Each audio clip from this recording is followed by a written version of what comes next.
विद्यार्थी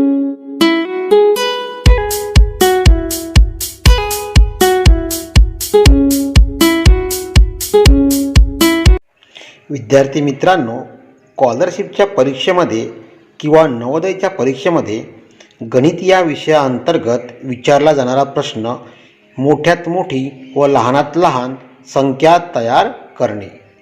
तर आपल्याला काही अंक दिलेले असतात आणि त्या अंकापासून मोठ्यात मोठी व लहानात लहान संख्या तयार करण्यास आपल्याला सांगतात। तर सर्वप्रथम काय करायचे की मोठ्यात मोठी जर संख्या तयार करायची असेल तर दिलेले अंक हे उतरत्या क्रमामध्ये लिहायचे। उतरता क्रम तुम्हाला माहीत आहे ना, जसे की आता या ठिकाणी अंक दिले आपल्याला 3, 5, 2, 9, 8 याची आपल्याला उतरत्या क्रमात मांडणी करावी लागेल, तेव्हा मोठ्यात मोठी संख्या ही बनेल। तर उतरत्या क्रमाने मांडणी करताना मोठा अंक सुरुवातीला घ्यायचा। तर यामध्ये मोठा अंक कोणता आहे तर बघा 9, त्यानंतर काय येईल तर 8, त्यानंतर काय येईल तर 5, नंतर 3 आणि शेवट 2। तर बघा ही आपण कोणती संख्या लिहिता, मोठ्यात मोठी संख्या। तर मोठी संख्या तयार करताना काय करायचं आहे आपल्याला की जे अंक दिलेले आहे त्या अंकाला काय करायचं आहे, कोणत्या क्रमाने लिहायचं आहे, उतरत्या क्रमाने लिहायचं आहे। तर काय तयार होईल, मोठ्यात मोठी संख्या तयार होईल। आता आपल्याला लहानात लहान संख्या जर तयार करायची आहे, लहानात लहान संख्या तयार करणे, तर काय करावं लागेल, दिलेले अंक हे चढत्या क्रमात लिहावे लागेल। जर आपण मोठ्यात मोठी संख्या तयार केली तर लहानात लहान संख्या तयार करणं काही कठीण नाही। जे आपल्याला एकक स्थानी राहील ते या ठिकाणी आपले अंक हे, जसं की इथे एकक, दशक, शतक, हजार आणि 10,000, तर तो 10,000च्या स्थानी काय येईल, 2 हा अंक येईल। तर मग बघा 2, 3, 5, 8 आणि शेवटी 9 अशा प्रकारे आपली लहानात लहान संख्या तयार झालेली आहे। याला लहान संख्या म्हणू आपण, लहान संख्या। तुम्हाला समजलं असेल आता की मोठी संख्या आणि लहान संख्या तयार करताना आपल्याला काय करावं लागते, तर दिलेले जे अंक आहे त्याला चढत्या आणि उतरत्या क्रमामध्ये आपण लिहून घ्यायचे। विद्यार्थी मित्रांनो, पुढील संकल्पना आहे की दिलेल्या अंकात जर 0 अंक असल्यास लहानात लहान आणि मोठ्यात मोठी संख्या कशी तयार करावी। तर आपण यापूर्वी बघितलंच आहे की मोठ्यात मोठी संख्या तयार करायची असेल तर आपल्याला उतरत्या क्रमाने अंकाची मांडणी करावी लागेल आणि लहानात लहान संख्या तयार करायची असेल तर आपल्याला अंकाची मांडणी हे चढत्या क्रमाने करावी लागेल।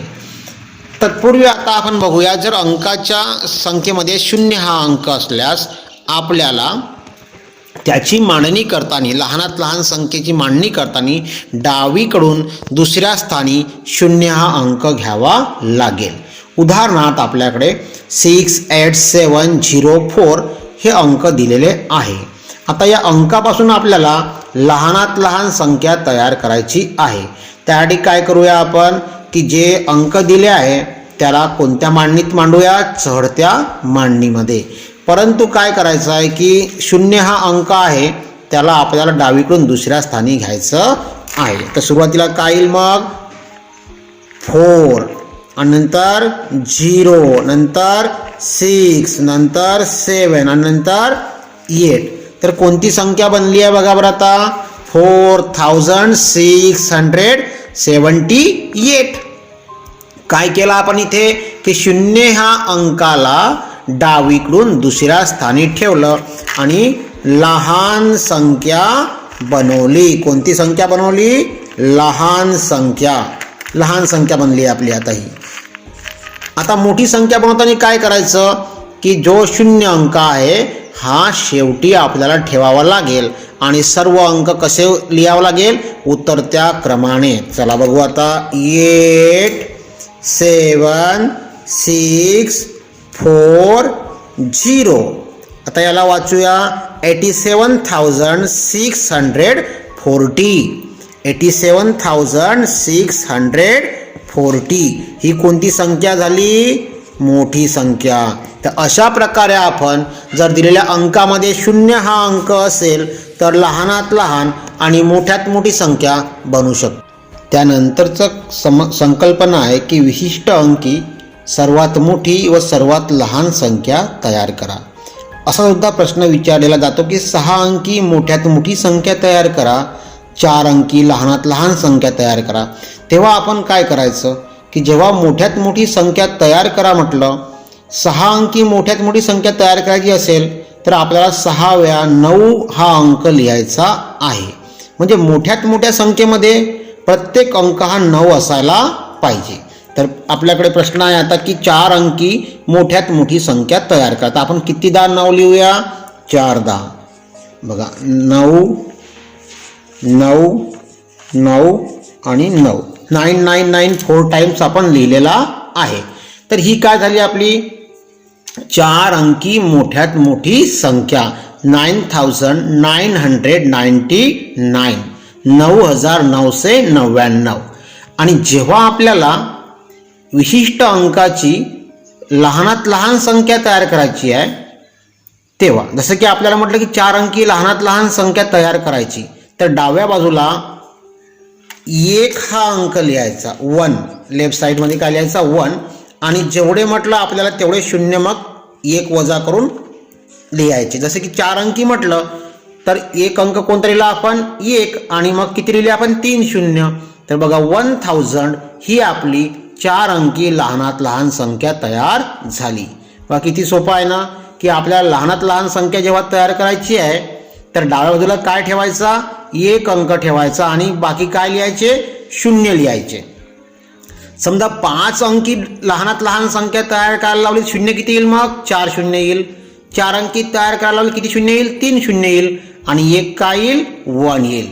तर तुम्हाला आता या उदाहरण समजलं असेल की विशिष्ट अंकी सर्वात मोठी आणि सर्वात लहान संख्या कशी तयार करायची. नंतरची संकल्पना आहे की कमी अंकापासून मोठी आणि लहान संख्या तयार करणे. म्हणजे आपल्याला 4 5 1 3 हे 4 अंक दिले आहे, परंतु आपल्याला 6 अंकी संख्या तयार करायची आहे. जेव्हा आपल्याला 6 अंकी संख्या तयार करायची आहे तेव्हा मोठ्यात मोठी संख्या तयार करताना काय करावा की डावीकडून जो मोठा अंक आहे त्याला पुन्हा पुन्हा लिहावे. म्हणजे आपल्याला 6 अंकी संख्या तयार करायची आहे. काय करू आपण?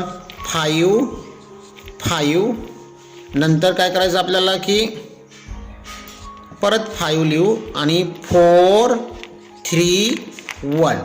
म्हणजे ही काय झाली? मोठ्यात मोठी सर्व अंक वापरून तयार होणारी संख्या झाली. तर बघा आता दिलेल्या अंकाचे सर्व वापरले. 4 आला आपल्याकडे, 5 आला, 1 आला, 3 आला. तर मोठी संख्या तयार करताना काय करतो आपण की संख्या ही उतरत्या क्रमाने लिहितो, परंतु मोठा अंक काय करायचा? पुन्हा पुन्हा लिहायचा. म्हणजेच ती काय होईल? 6 अंकी मोठ्यात मोठी संख्या तयार होईल. आणि आता लहानात लहान संख्या आपल्याला तयार करायची आहे. तर काय करू आपण? जो लहान अंक आहे तो परत परत लिहूया. 1 1 1. नंतर काय होईल? 3 4 5. तर अशा प्रकारे आपली काय होईल? लहानात लहान संख्या तयार होईल. समजलं तुम्हाला आता? तर ही 6 अंकी मोठ्यात मोठी आणि लहानात लहान संख्या तयार झालेली आहे.